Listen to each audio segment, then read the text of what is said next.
মন্ডল আমার নামটা নিতে লজ্জা নেই। রাস্তায় যাদের সম্পর্কে কেউ কেউ কিন্তু কিন্তু করেন, রকে বসেও কেউ এরকম অসভ্যের মতো কথা বলতে পারে না, পারে না। লুম্পেন কালচার এবং লুম্পেন কালচারের প্রতিনিধি হিসেবে অনুব্রত মন্ডলের পাশে দাঁড়িয়েছেন পুলিশ মন্ত্রী। ভাবা যায়?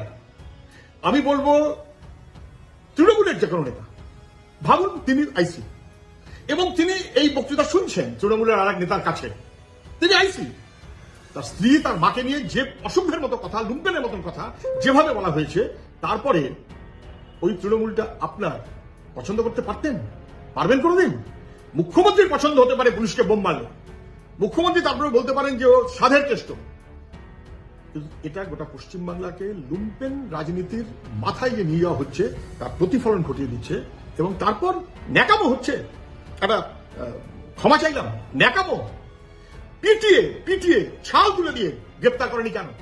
পুলিশ মন্ত্রী বলুন, তিনি পুলিশের লোকদের পক্ষে, অফিসারদের পক্ষে, নাকি পুলিশকে যারা ওইভাবে কথা বলেছে এবং বোমমারার কথা বলেছে এবং রোজ তোলাবাজি করেছে উনি তার পক্ষে? পুলিশ মন্ত্রী পুলিশের পক্ষে নয়, আইনের পক্ষে নয়, উনি লুম্পেনের পক্ষে।